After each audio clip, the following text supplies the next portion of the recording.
Guilty of bribery, coercion, as well as abuse of power and sentenced her to 24 years behind bars. The preliminary earnings report for Samsung is out. The tech titan's estimated operating profit for the first 3 months of the year marks a more than 57% on-year spike. Calling China's decision to slap duty on more than 100 American products unfair retaliation, U.S. President Donald Trump instructs his trade representatives to consider additional tariffs against Beijing. News Center begins now.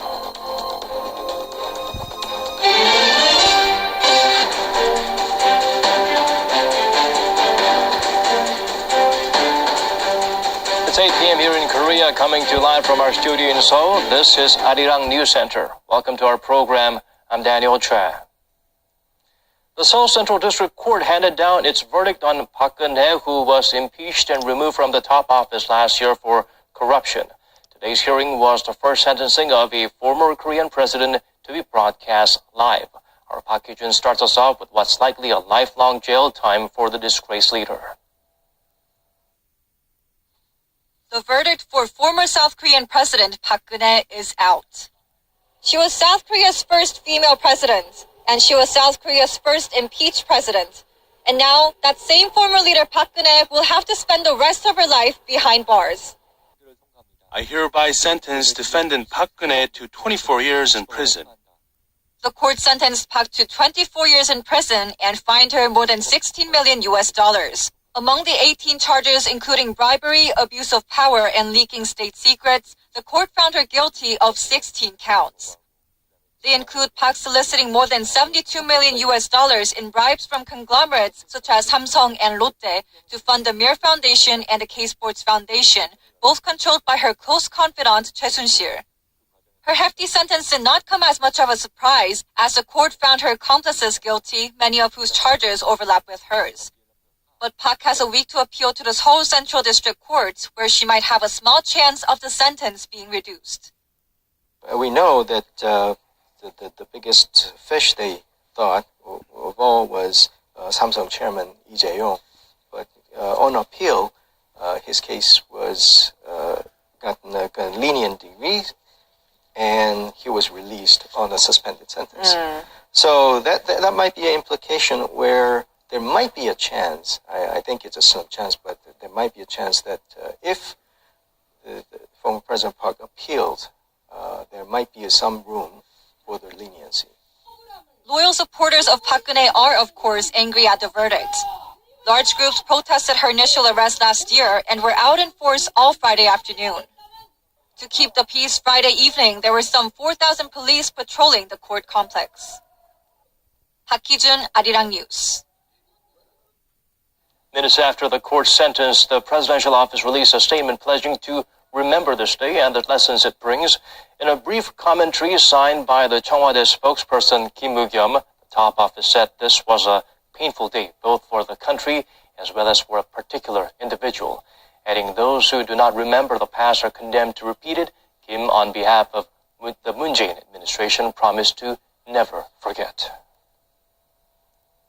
Lawmakers were quick to respond to the verdict. The Democratic Party said the court delivered a strict ruling against the former president and that the verdict corresponds to the crimes committed by the ex-leader. In stark contrast, the main opposition, Liberty Korea, said in a statement that President Moon Jae-in should be upheld by today's ruling. The centrist Bareun Mirae Party referred back to the ongoing debate on the constitutional amendment, describing the ruling as a clear reflection that the president's imperialistic powers cannot continue. Staying with the long-awaited sentencing of the figure viewed to be at the heart of the massive scandal that shocked the nation, our Park Ji-won has the details of the disgraced leader's charges and the verdict. Out of the whopping 18 charges that prosecutors brought against her, the Seoul Central District Court found Park guilty of 16 of them, sentencing her 24 years in prison, plus a fine of more than $16 million. These are the specific charges and the verdict for each. Most of the charges are the wrongful exercise of authority, which she did in the private interest of herself and her confidant Choi Soon-sil. She not only extorted donations from Korea's largest conglomerates to support the Mir and K Sports foundations run by her friend Che, she also pressured many of those conglomerates to hire contractors on unfair terms. On all the charges of abuse of power and coercion, she was found either guilty or partly guilty. She was also convicted of other charges related to the sports foundations, with the sums of money paid recognized as bribes. The money paid to support the equestrian career of Che's daughter Chung Yura was also considered bribery. But in the case of donations from Samsung, in particular, an amount worth more than $20 million given to a winter sports talent center and the two foundations, Park was found not guilty of accepting bribes. That's because the court explained that to be considered bribery, there has to be a request made by the party paying the money, which it found there was not. The former president was also found guilty of attempted coercion by pressuring CJ Group to remove its former vice chair Lee Mi-kyung from her post and of leaking confidential documents from the presidential office. She was also found guilty of blacklisting some cultural figures from state funding and forcing culture ministry officials to resign. The ruling comes almost a year after she was first indicted last April 17th. Park, however, did not show up in court to learn her fate. In February, her confidant Choi Soon-sil was sentenced to 20 years and the forfeiture of some $6.8 million. 박지원, 아리랑 뉴스. And along this line, there's a buffer zone called the Demilitarized Zone, or the DMZ, that stretches 2 kilometers north and south from the line. The village of Panmunjom is in this zone, where the two Koreas signed an armistice agreement in 1953. A string of inter-Korean talks have taken place this year after more than 3 years of frosty relations. But the most important event is yet to take place. That's the third Inter-Korean Summit scheduled for April 27th at the Peace House located in the South Korean side of the border. Interest has been brewing over how North Korean leader Kim Jong-un will make his way to the meeting venue. It's almost certain that he'll be coming to the border village by car, but as he nears Panmunjom Building, the southernmost building in Panmunjom, he could either choose to walk past the land border or continue driving. If North Korean leader Kim Jong-un is to walk towards the Peace House for the summit talks, then it is expected that he could be walking through the military demarcation line here. He'll become the first North Korean leader to step onto South Korean soil since the end of the Korean War in early 1950s. The fact that it was Kim Jong-un who proposed holding talks in the South Korean side is also eye-catching. The move is viewed as a strategy by the young Kim to stand out from his predecessors.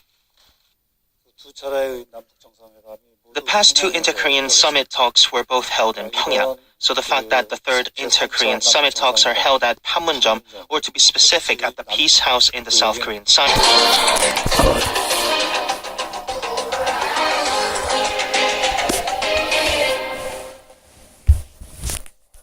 Samsung's financial data from last year's stellar performance.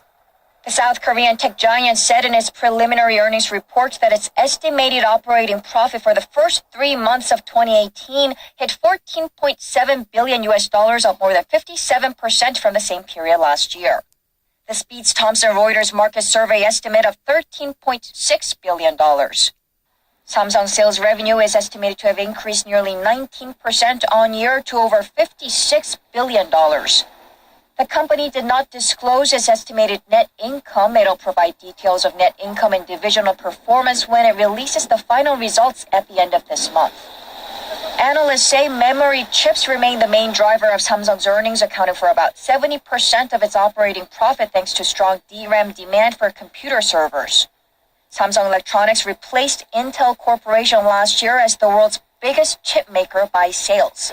Samsung's mobile business is also believed to have fared well in the January to March period, boosted by the favorable market reception to its latest flagship smartphone, the Galaxy S9. 김혜성, 아리랑 뉴스.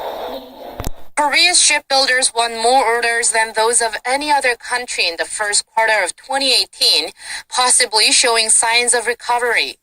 Data from UK-based Clarkson Research Services showed on Friday that Korea won orders equivalent to a combined 2.63 million compensated gross tonnage.